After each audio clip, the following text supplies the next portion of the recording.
नमस्कार. Post office GDS साठी online अर्ज करण्यासाठीची प्रक्रिया जी आहे ग्रामीण डाक सेवक बरोबर असिस्टंट ब्रांच पोस्टमास्टर अशा सगळ्या पदांसाठीची ही सुरुवात झाली आहे. 10वीच्या शैक्षणिक पात्रतेवर ही भरती प्रक्रिया असून कोणती परीक्षा यासाठी घेतली जाणार नाहीये. शेवटची तारीख मला वाटतंय 14 फेब्रुवारी पर्यंत अर्ज करण्यासाठीची लिंक उपलब्ध आहे. तर आजच्या या व्हिडिओमध्ये अर्ज कसा करायचा, रजिस्ट्रेशन कसं करायचं, त्याचबरोबर यामध्ये तुमची महत्त्वाची माहिती कशी टाकायची, कोणकोणते कागदपत्र लागतील, पोस्टचा जो प्रेफरन्स आहे हा कसा द्यायचा, सगळी माहिती जाणून घेऊयात. तर सगळ्यात अगोदर तुम्ही जर वेबसाईट पाहिलीत, वेबसाईटची इथे लिंक दिलेली आहे, डिस्क्रिप्शन बॉक्समध्ये सुद्धा देतोय मी आणि टेलिग्राम चॅनलला सुद्धा देतोय. तर त्या लिंकवर क्लिक करून यामध्ये तुम्हाला रजिस्ट्रेशन करायचं आहे. सगळी माहिती पाहून घेऊयात. तत्पूर्वी नोकर भरतीच्या यूट्यूब चॅनलला आत्ताच सबस्क्राईब करून ठेवा, कारण सगळ्या अशा भरतीबाबतच्या महत्त्वाच्या अपडेट तुमच्यापर्यंत आम्ही वेळेवर पोहोचवत असतो. तर सुरुवात करूयात. पहिल्यांदा तुम्ही नवीन रजिस्ट्रेशनवर क्लिक करायचं आहे. इथे ऑप्शन आहे. या साईटवर क्लिक केल्यानंतर नवीन रजिस्ट्रेशनचं ऑप्शन आहे. तुम्हाला जर जाहिरात पाहिजे असेल, जाहिरात चेक करायची असेल, तर संपूर्ण जाहिरात सुद्धा या वेबसाईटवर उपलब्ध आहे. चेक करू शकता.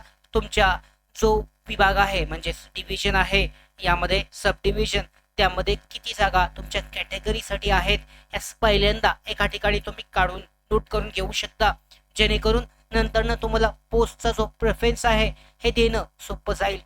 आता पाहू शकता, तुम्हाला रजिस्ट्रेशन करायचं आहे तर पहिल्यांदा तुमचा मोबाईल नंबर आणि मेल ID या दोन्हीवर तुम्हाला जी OTP प्राप्त होईल, या OTPनी तुम्हाला व्हेरिफिकेशन करायचं आहे. व्हेरिफिकेशन प्रक्रिया पूर्ण झाल्यानंतर तुम्हाला तुमच्या मेल ID वर त्याचबरोबर मोबाईलवर SMS प्राप्त होईल. त्यामध्ये तुमचा ID, जो रजिस्ट्रेशन ID आहे हा सगळीकडे तुम्हाला लागणारा हा प्राप्त होईल. तो या ठिकाणी तुम्हाला टाकावा लागेल. पाहू शकता इथे तुमचं रजिस्ट्रेशन ID येईल. त्याचबरोबर तुम्हाला SMS द्वारे तुम्हाला पासवर्ड सुद्धा प्राप्त होईल. पासवर्ड तुम्ही पुढे चेंज करू शकता. इथे ऑप्शन आहे फॉरगेट पासवर्डचा. तर या लिंकवर क्लिक करून तुमचा युजर ID टाकून तुमचा पासवर्ड तुम्ही बदलू शकता. त्याच्यानंतर लॉग इन केल्यानंतर तुमच्या युजर ID वर लॉग इन केल्यानंतर अशा पद्धतीचा हा डॅशबोर्ड ओपन होईल.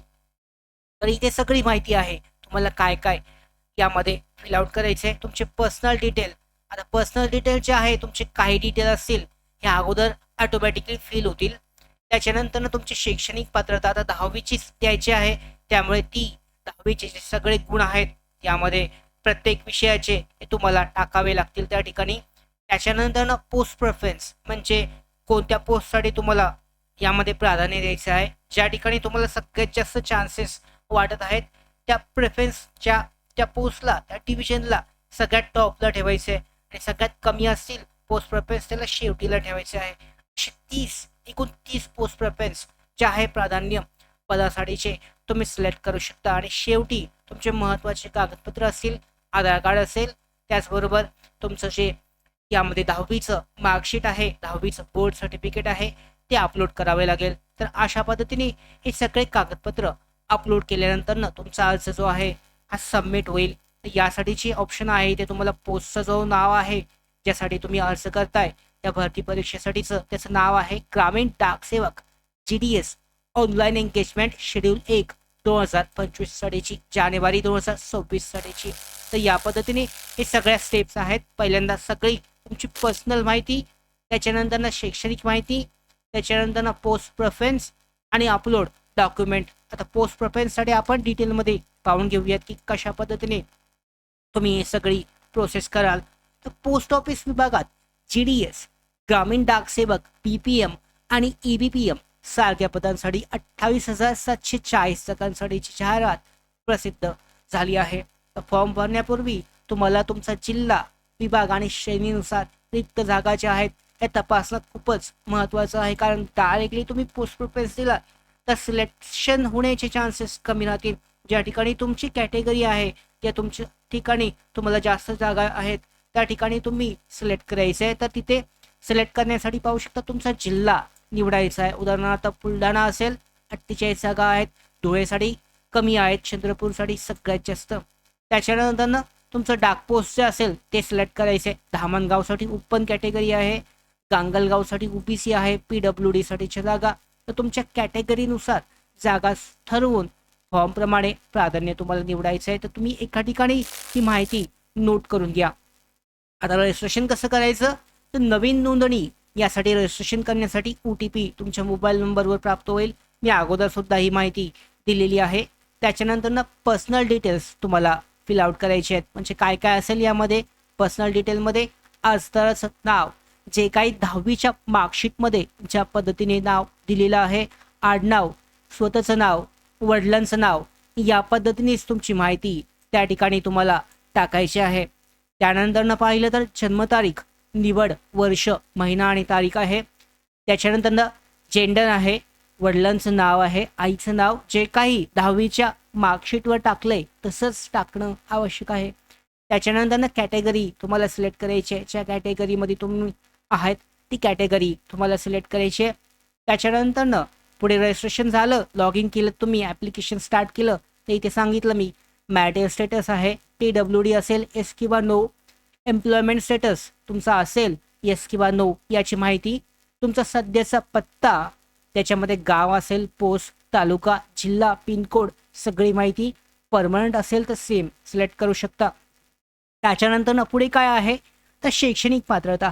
इथे तुमच्या 10वीच्या प्रमाणे तुम्हाला शैक्षणिक माहिती भरायची आहे. SSC सर्कल बोर्ड जे आहे, महाराष्ट्र स्टेट बोर्ड तुम्हाला निवडायचं आहे. त्याच्यानंतर पास झालेलं वर्ष 2007 ते 2014 दरम्यानचं सिलेक्ट करायचं आहे. गुण जे आहेत 650 पैकी 500 पैकीचा ऑप्शन नाही आहे, पण 650 पैकी 60चा हा उपलब्ध आहे. त्या ठिकाणी तुम्हाला गुण हे टाकायचे आहेत, तुमचे मार्क्स सिलेक्ट करायचे आहेत. त्याच्यानंतर SSC 10वीचा सर्टिफिकेट नंबर तो दिलेला असेल तुमच्या सर्टिफिकेटवर, बोर्ड सर्टिफिकेटवर, मार्कशीटवर किंवा रोल नंबरपैकी एक तुम्हाला त्या ठिकाणी ॲड करायचं आहे. त्याच्यानंतर विषयानुसार गुण त्या ठिकाणी टाकायचे आहेत. 10वी सायन्समध्ये किती गुण आहेत 100 पैकी. त्याच्यानंतर चॉईस सब्जेक्ट दुसरा जो आहे हिंदी 100 पैकी गुण. मॅथमॅटिक्स आहे 150 पैकीचे गुण. इतर भाषा असल्यास ती तुम्ही ॲड करू शकता. सेव्ह आणि नेक्स्ट केल्यानंतर पुढची प्रोसेससाठी जाईल.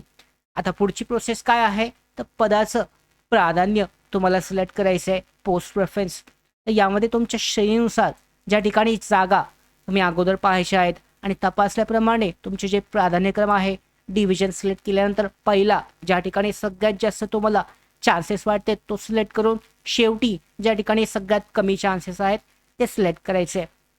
त्याच्यानंतर पुढची प्रोसेस जी आहे यामध्ये तुमचा फोटो आणि सही तुम्हाला अपलोड करावी लागणार आहे. तर तुमची जो फोटो आहे हा फोटो JPEG, GPG 30 ते 100 KB दरम्यानमध्ये ठेवणं आवश्यक आहे. त्याच्यानंतर व्हाईट बॅकग्राऊंड 70 ते 80% चेहरा हा स्पष्ट क्लिअर असणं आवश्यक आहे. सहीची स्पेसिफिकेशन काय आहे तर 20 ते 100 KB दरम्यान तुमची सही असणं आवश्यक आहे. 300 गुणिले 120 पिक्सेल ब्लॅक ब्लू पेननी तुमची सही ही करणं आवश्यक आहे. प्रिव्ह्यू केल्यानंतर ती बरोबर असेल तर क्लिअर दिसेल, मग मस्त अपलोड केली की अपलोड होऊन जाईल. आता सगळी प्रोसेस केलीत तुम्ही की शेवटी तुम्हाला पेमेंट जे आहे ॲप्लिकेशन फी, अर्जाची फी ही भरायची आहे. आता ॲप्लिकेशन फी सगळ्यांसाठी नाही आहे, SC STला त्याचबरोबर PWDसाठी कोणतीही फी नाही आहे. बाकी कॅटेगरीसाठी ओपन कॅटेगरी असेल तर 100 रुपये फी असणार आहे ॲप्लिकेशनसाठीची. तर अशा पद्धतीने तुमचं ॲप्लिकेशन पूर्ण झाल्यानंतर माय ॲप्लिकेशनवर क्लिक करून तुमचं PDF तुम्ही डाउनलोड करू शकता. तर अशा पद्धतीने ही पूर्ण प्रोसेस जी आहे ही सध्या केली जाऊ शकते. अर्ज करण्यासाठीची सध्या सुरू आहे. डाक सेवक साडीच्या त्याचबरोबर असिस्टंट डाक सेवक साडीची ही पदभरती ग्रामीण डाक सेवक पदासाठीची यासाठी अर्ज केला जाऊ शकतो. संपूर्ण डिटेलमध्ये माहिती जी आहे या पद्धतीने तुमचा अर्ज, शैक्षणिक पात्रता, पोस्ट प्रेफरन्स, डॉक्युमेंट अपलोड आणि महत्त्वाची तुमची जी पर्सनल इन्फॉर्मेशन आहे हा भरून सबमिट केला जाऊ शकतो. या संदर्भात काही समस्या, काही तुम्हाला माहिती, अधिक माहिती हवी असल्यास कमेंट बॉक्समध्ये नक्की कमेंट करा. डिटेलमध्ये त्याबाबतची माहिती देण्याचा आमचा नक्कीच प्रयत्न असेल. या संदर्भात डाक भरती म्हणजेच इंडिया पोस्ट भरतीबाबतच्या पुढच्या सगळ्या महत्त्वाच्या अपडेट येण्यासाठी नोकर भरतीच्या यूट्यूब चॅनलला सबस्क्राईब करा. धन्यवाद.